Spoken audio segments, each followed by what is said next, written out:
Not now, not ever. Let there be 1,000 blossoms bloom. No forced redundancies. You sit down, Clifford. You sit down. Hi everyone, welcome to our podcast Unpacked. We have a special guest today, Corinne, former State Secretary of the Labor Party, Katie Flanders. Doing amazing things. Yeah, well, so the last thing Katie did was receive the election campaign review. So after every election we do a review to see what went right and what went wrong and what we can learn. Oh, wow. That's going to be excellent. So let's find out what the review said. Let's get Katie Let's in. bring her in. Hello. How are you? Hello. Hello. Good to see you. You've brought treats. I have. I've written your names Oh, wow. This is on some your sandwiches. this is some serious mum energy going on here. You have too much time on your hands, Katie Flanders. You have packed some sandwiches in your time. I pack sandwiches every day. I have 2 kids. Mine has a smiley face and all. That's Emoji. right. It's got a little star on it. I know. Cute. That's good. And I've got you both a muffin as well, Oh, wow. which is something that my dad has these healthy muffins that were. Are you smiley face because you smiles? Is that why? Must be. Yeah, Yeah. Nickname? indeed. Well, we'll unpack them once we've unpacked some issues. Sounds good. Yeah.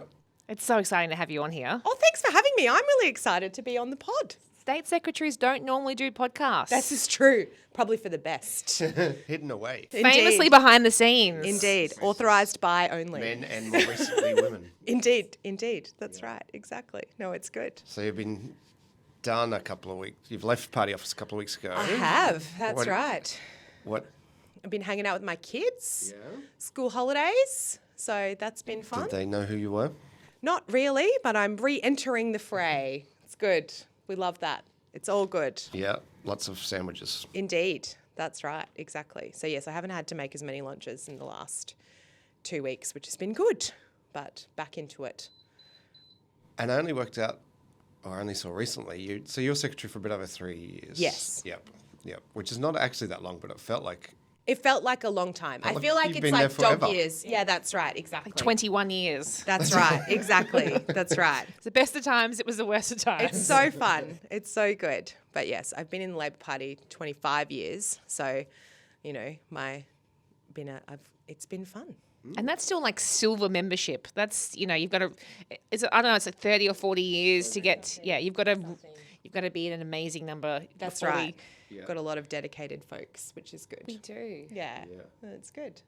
And before your stint at party office, you were in the union movement for I a while. was for 2 decades. That's where we met. That's right. Yep. I worked for Stephen at the Public Sector Union, which was great. Times. Yeah, looking after lots of amazing workers who do incredible things to help people all across Queensland. Yeah.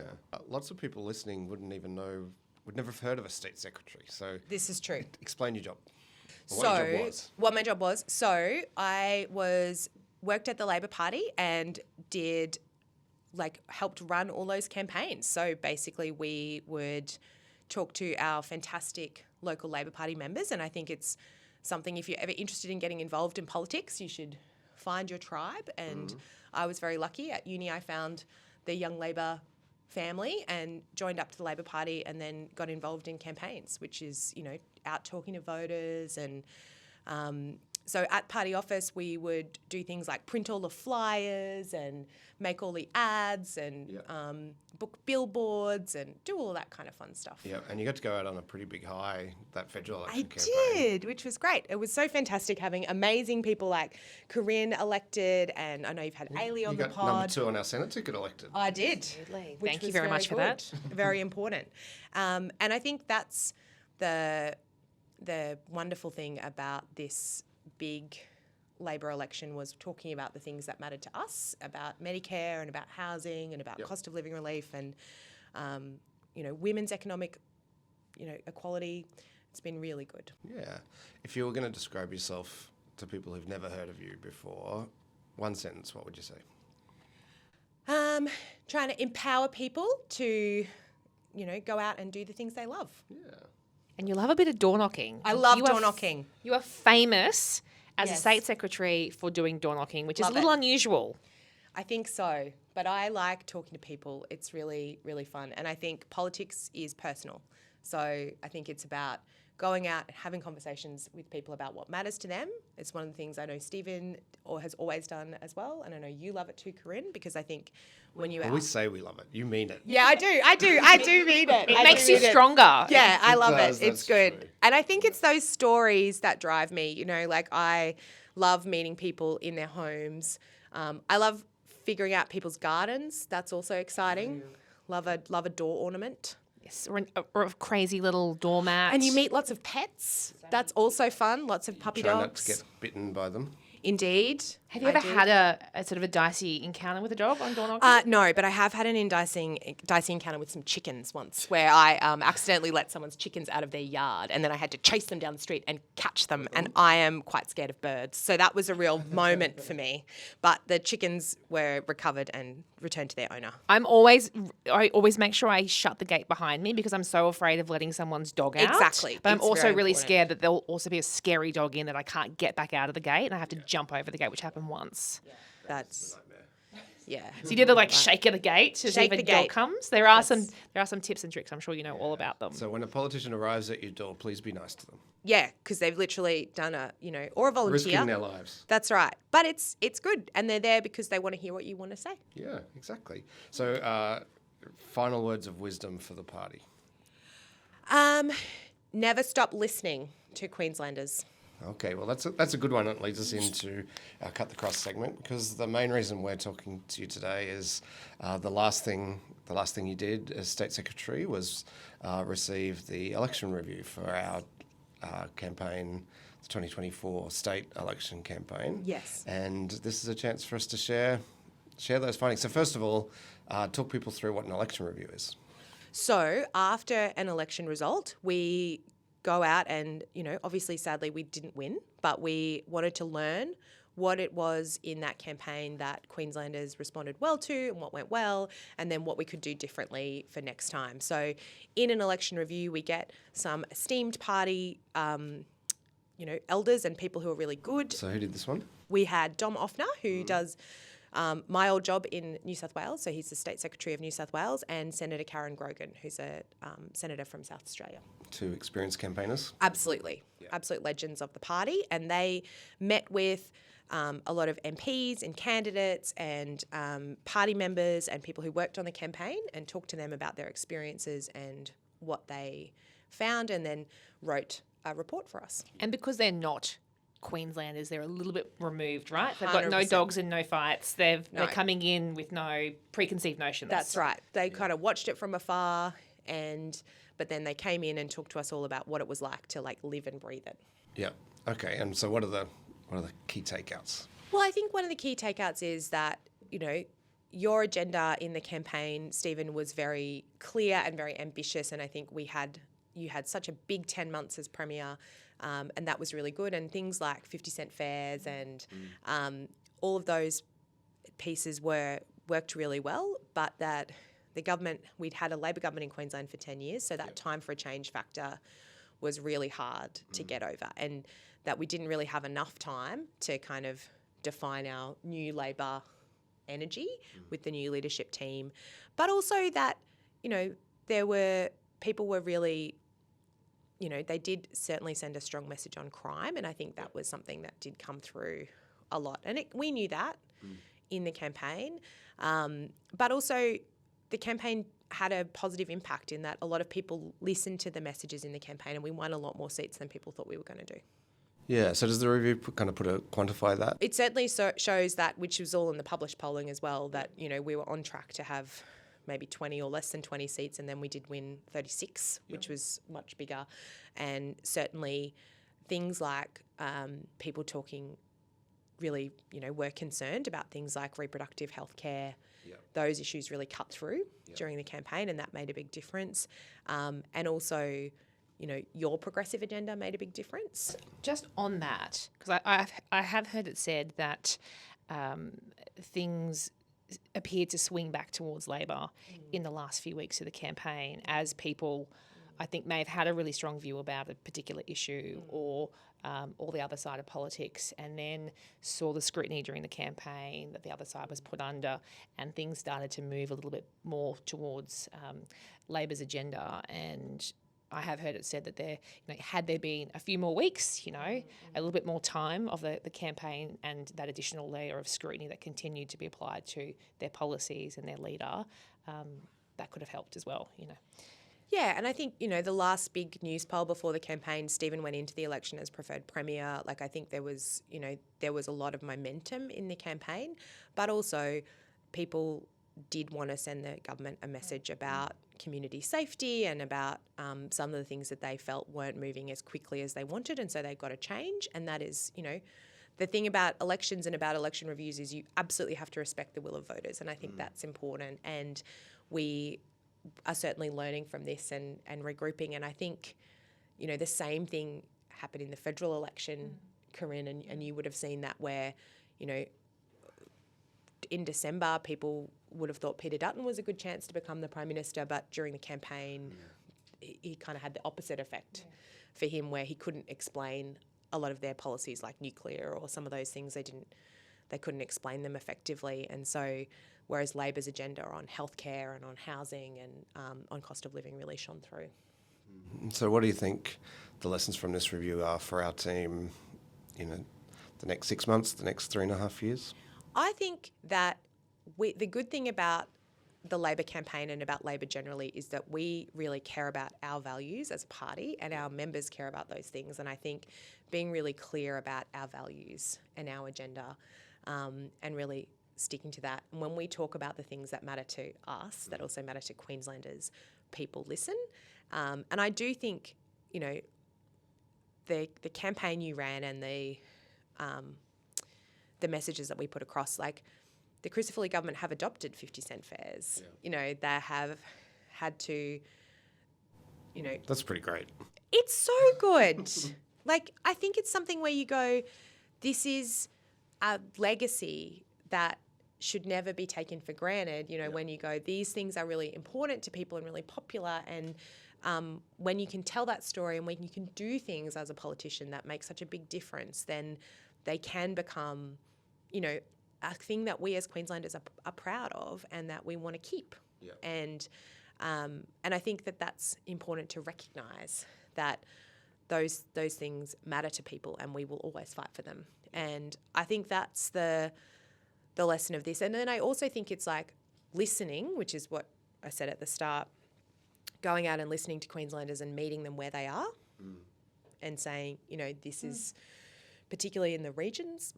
Yep. I think that's going to be really important for this next 6 months, is to go out and do that listening and talking in the regions about what it is that regional Queenslanders want to see from a state government. And is it more satellite hospitals, which was your plan?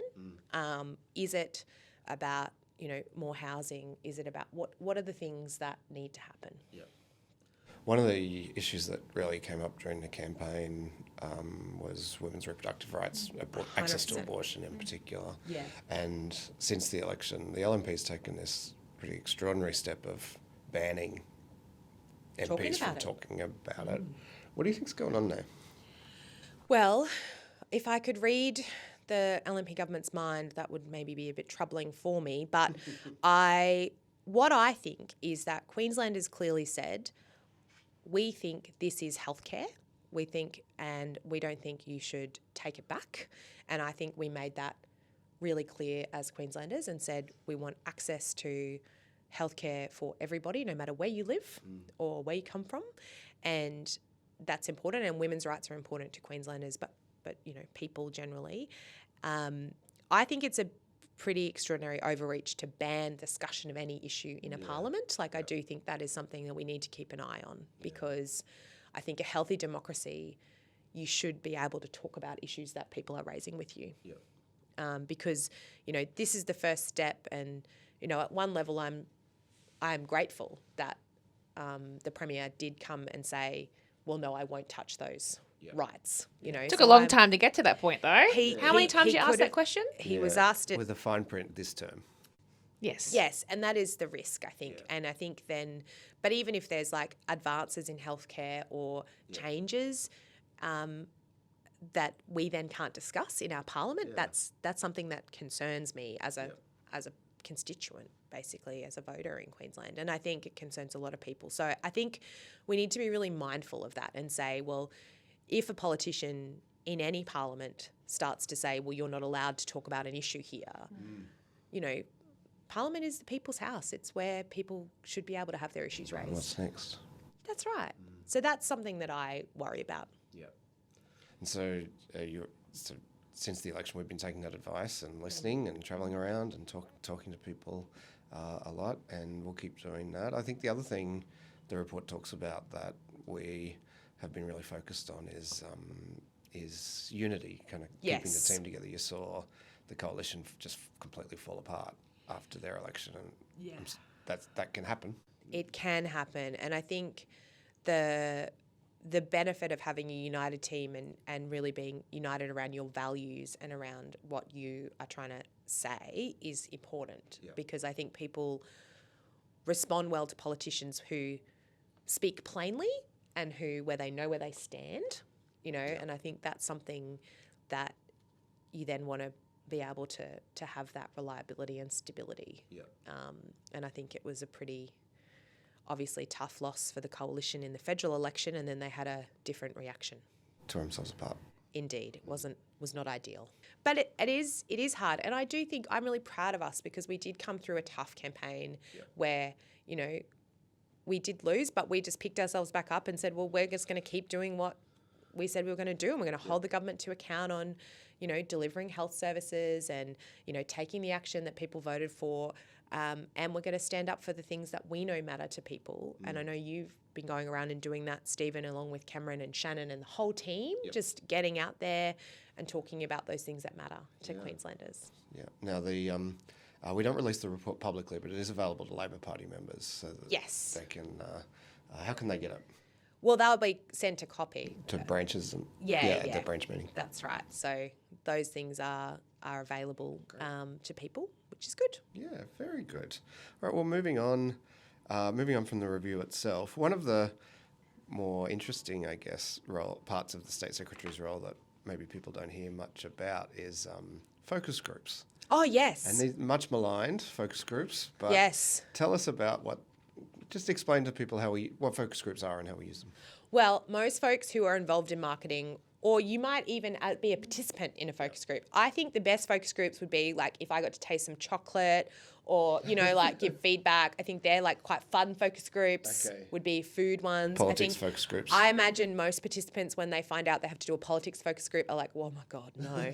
This better be worth the $80. 100%. So people are paid to attend by a marketing company, and they come and are asked questions by a facilitator about what they're hearing about politics and then what they think, which is so interesting. And so you get a random cross-section of people from a particular area in Queensland where, you know, they might sit around a table like this and do it in person and have a pizza, or they might do it online, and we'll play them political ads, you know, from all the different parties, and then they give their feedback on those things.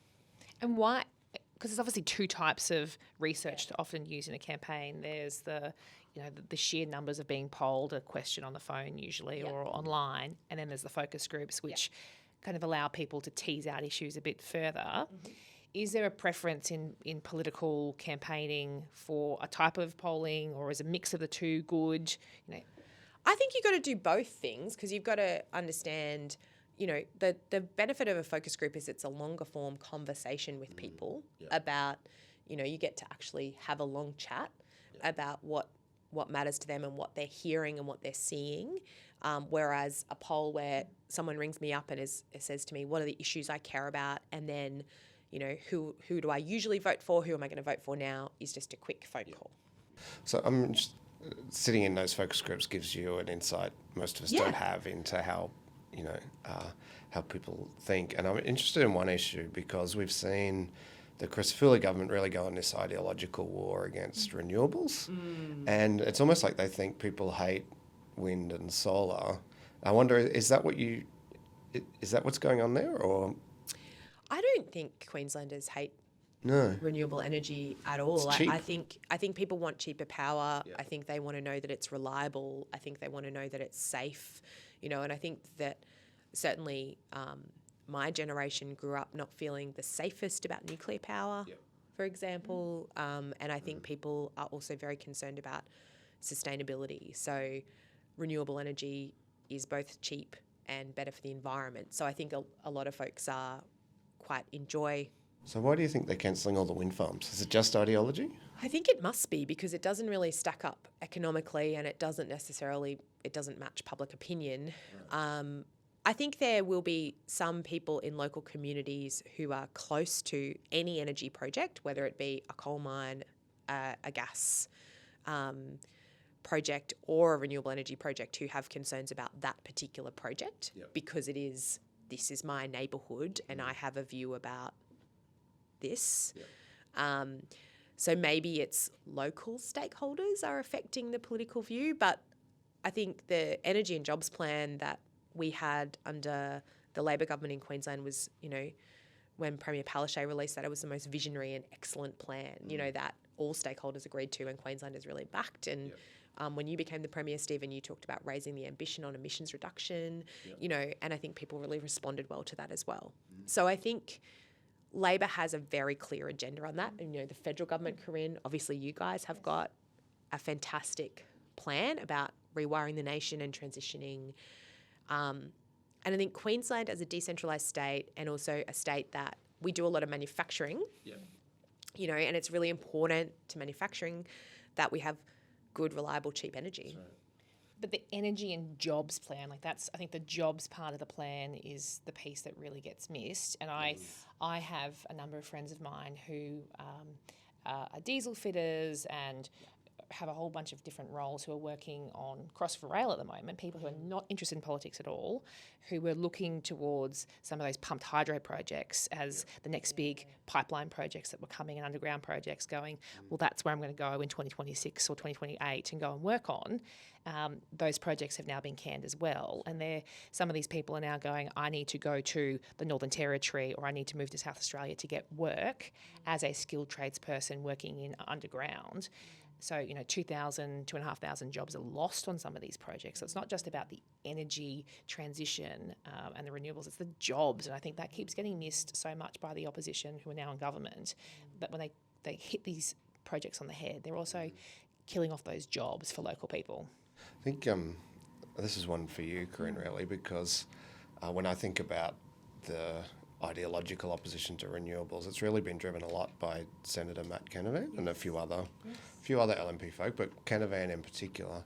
How do you think in your new role as a senator you can counter some of that? Well, it's travelling the length and breadth of the state. So obviously Matt bases himself out of central Queensland. He lives in Yeppoon, so he feels as though... Sky News a lot. So I think it's meeting a lot of Queenslanders where they're at and countering those conversations, getting onto these platforms, having these conversations. When, the Senate team travelled all the way up to Rockhampton and all the way up to Townsville. In a minivan. Beautiful time that was. Cozy. We were talking to a lot of Queenslanders up and down the highway, and no one stopped us in the street and said, no wind farms, no renewable projects. It was about the jobs. People wanted good jobs in these communities, and I'm not against people earning a good wage in mining communities. Whatever puts food on the table and is providing for families is a good thing. But these energy projects, these renewable energy projects, were also going to be providing good jobs for people's families, and they've been cut. And I think that's the conversation we need to be having out in regional Queensland as well. Yep. And income for farmers too. I was talking to a farmer just yesterday who was going to have a couple of the wind turbines on their property, and they were really counting on that income. And they were saying to me how ridiculous it was. Jared Blay said one of the reasons was to protect farmland, and they were like, well, our cows can walk all the way up to the base of these turbines. There's no impact on farmland at all. If anything, it makes them more viable. Yeah, absolutely. And for a lot of those farmers, it's the certainty around the projects and knowing that they're going to go ahead. It comes back to that neighbourhood problem. People often have concerns about a housing development going in their area, what their view is going to change, what the community is going to look like. I know there are some concerns about physically what the landscape was going to look like, and I think you can work through that with the community and having an open conversation about what do their views look like, what do the horizons look like. But just to hit them on the head and take that certainty away, I don't think is a great approach. All right, well, we might move on to our last segment, which is where we hit you with a quote. Oh, cool. And you got to try to guess who said it. Okay, great. So Corinne will go first. The first one. These laws that Labor have introduced are draconian. Jared Blay. Close. Close. Is a doctor. Oh. No, that doesn't help me. Christian Rowan on abortion. Oh, yeah, of course. Yeah. That was not great. I think the next one's going to be tough. Do you want to do The next one is a bit tough. Okay. Come after me. Arrest me, tough guy. Is that Robbie Catter? No, this is not an Australian one. Oh. Is this a Republican senator? It was No, Democrat, Democratic Gavin senator. Newsom. Oh, yeah, Governor Newsom, the governor of California when Donald Trump, President Trump. Oh, my goodness. This is extraordinary. You've got the governor of one of the biggest states telling the president he doesn't want Marines on the ground, and they've sent them in anyway. It is. I am grateful every day for our Australian democracy. And when you look at things that have been happening in the US in the last few weeks, it's really, we are really lucky to have orderly transitions of power and also to have, a federal government that respects state governments, that works with it in a federation like ours. But it shows how fragile it is too, doesn't it? Because for the 100%. longest time, pretty much since World War II, the whole world has relied on American stability, really. Yeah. Yeah. No, that's right. I don't think we would have that kind of thing happening. I don't think the PM would do that. No, and I think that was one of the big take-home messages out of the campaign, even though it was very subtle, is that people were voting for stability and they wanted to know that they had someone in the lodge and in Canberra who, was going to respect rules-based order and, was a sensible operator and they knew exactly what they were going to get and they weren't going to have any more, hot heads in the hen house. So, Yeah. Yeah. All Who right, else you got for me? I'm not going very well. that's it for I'm 0 for quotes. 2. Okay, We'll have well, one I last failed. question, and I know a lot of people in and around politics will be wondering this. What's next for Katie Flanders? Well, I'm enjoying having a parenting break. I'm actually hanging out with my kids for a bit, which is really good. So that is what is next for me. I'm just enjoying. So I've heard all the rumours. None of the rumours are true. Zero true. I do fully credit the Courier Mail who did get it right in that I am coaching under 14 netball. So that is Good for them. I love coaching netball. It's one of my favourite things, and we are having a great time there. do you pull the bib on yourself? Like, do you play? I did play for a lot of years, and then I dislocated my finger pretty badly a couple of years ago, and so I haven't been back, but I am intending to get back into social netball. And what are you? Are you I feel I'm like a goal goal defence. attack. I was going to say goal attack. No, goal defence. Defence. Yeah, same as Penny Wong. Oh, there you go. Your Senate colleague. Yes. She and I once had a great conversation about that. We were supposed to be doing some sort of special talk with a bunch of stakeholders and ended up talking about netball the whole time. Well, there's a guest idea. I think Leave that one with me as well. Yeah, I think that's a great one. we should get Penny on. You That'd be should great. definitely get Talk Penny on. netball and 100%. And foreign affairs. foreign affairs. Yeah, exactly. I That's was right. I was going to quickly ask you because you two worked together for how long? Oh, we worked together for ages. Felt like longer. Yeah. Dog years again? Who doesn't love getting a 5 a.m. phone call from me, Stephen Miles? But you obviously started your careers together in the union movement. That's right. What was it like to work together? Like, what was the dynamic? Talk us through it because people are going to want to know We're a that. pretty good team. Yeah, absolutely. Yeah. Yeah, we used to travel around the regions doing training together. I learnt a lot from Stephen about politics, and then I really enjoyed during the election campaign basically being in charge of Stephen for a short time, which was a real role reversal for us. Authorised by Kate Flanders. 100%. I so was good. obedient. I did everything I was told. You did. You were so good. So that was great. It was really fun. But I love working with Stephen. We have a great time together because I think the other thing about when you work on things that you're passionate about and, whether it was when we're organising workers together or talking about big transitional things that make a difference to Queenslanders, it's fun.